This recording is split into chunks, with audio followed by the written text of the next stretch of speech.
ไปทุกคนเนาะวันนี้พบกับข้าพเจ้าตัวกันสัญญาบาลเนาะในวันที่24 เดือน 2 2026เนาะตอนนี้เรากำลังจะเดินทางเนาะออกไปเดินประสนเนาะไปให้ความรู้เกี่ยวกับการนำใส่ปุ๋ยเนาะการเกษตรโดยเฉพาะแม่นพี่น้องชาวปากซอกเฮาที่ว่าปลูกกาแฟเนาะมีอาชีพปลูกกาแฟเป็นหลักเลยเนาะเราจะไปให้ความรู้การนำใส่ปุ๋ยต่างๆเนาะกันอยู่ที่บ้านตอนนี้เรากำลังเดินทางไปบ้านพกเสร็จมาเมืองปากซอกไปเก็บสัตว์เดี๋ยวไปเบิ่งบรรยากาศอยู่งานกันตอนนี้ก็ที่ว่าเฮาก็เดินทางมาฮอดจุดหมายนั่นก็คือเงื่อนฟ้าส่วนเนาะที่ว่าเฮาได้นัดหมายไว้เนาะตอนนี้ก็มืดๆน้อยนึงเพราะว่าเฮานัด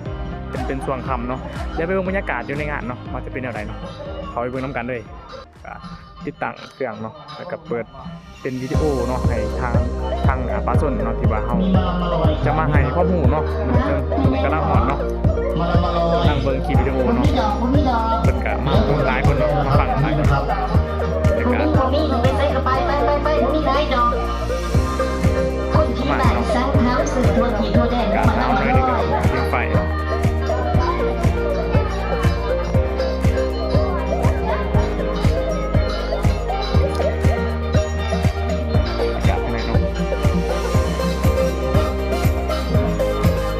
จับเขาไปข้างในก็ได้เด้อจับเขาไปไกลก็ได้มาลอยขายเนาะฮะมาล่ำมาลอยหมอผมพี่เด้อคนขายอ๋อไม่มีเนาะแล้วตัวที่ตัวแดงล่ะครับมีไหมครับมีไหม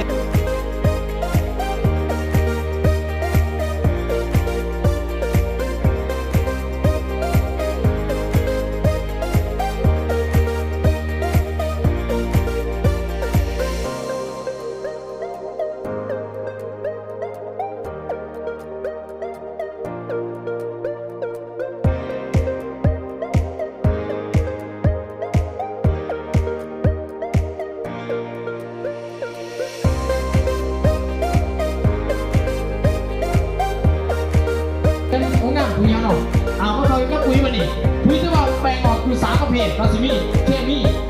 แล้วปุ๋ยเคมีหรือเราปุ๋ยสูตรปุ๋ยตัวมีที่ตัวเลขมากระสอบเลยบอกเลยกระสอบว่าปุ๋ยอินทรีย์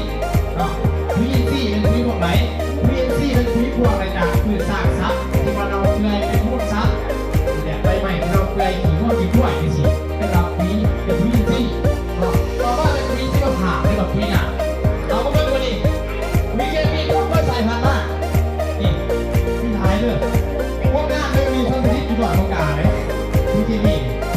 การกระจายการพุทธิผลิตอยู่หน้าเดียวกันที่ผมผลิตอยู่คนละบอร์ดเลยนี่วิเคมีนี่พี่หลายเลยพี่หลายกาหลายแบรนด์เนี่ยนี่รู้ตัวนี้มันว่ามีบอดี้ที่สิบโมงเย็นเนาะเอาแบบคุณดาวซะแบบคุณเขาเคยเห็นนี่คือใส่ไว้ก่อนดิคือสิจะใส่ไว้จะสองเนาะกระต่ายตัวนี้นะได้มาคนมูมันไม่ตัวที่เรากระต่ายกับที่มีมุกกันไทยหรือมุกพุทธเขามาก็เลยใส่ไว้นอกโอเคใส่สุดท้ายเลยวันนี้มันต้องใส่ท้ามากพวกนั้นเป็นตัวกันเดี๋ยวลอยเดี๋ยวอีกท้ามนี่ท้ามที่ตัวเลขทางกระสอบเป็นดีวิเคมีวัดการยังไงเอามาบ้างไปดิ NPK เห็นบอกนี่กระสอบมันแกใส่พี่เนาะวิเคราะห์ต้องการอาหารยังมุ่งจะขาดตัวต้องการต้องมุ่งถึง17 ถาด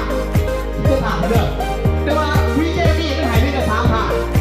ที่ว่าไลฟ์เวลาขายเขาจิมากกว่า2เขาจะผสมเห็นบอกเขาจะผสมกระบะขันและกระมี่เพื่อเชื่อแช่หัวเคยถาดเห็นบอกเขาก็จะผสมปุ๋ยนี่ก็เราเป็นปุ๋ยสูตรเอาเรื่องมาดิแต่ละอันเนี่ยมันหายน้ำมาดิ NPK N ไม้เป็นอย่างไม้ถึงไนโตรเจนหายพวกเขียวหายใบหายน้ำพี่ไม้ถึงฟอสฟอรัสหาย5หายรอหายพวกแกงเท3แมน K ไม้ถึงโพแทสเซียมคือหายมาหายทุลับเอาเรื่องมาดิวิสุทธิ์ก็เลยใส่พอดิ4030ก็เลยใส่เนาะไม่ได้ใส่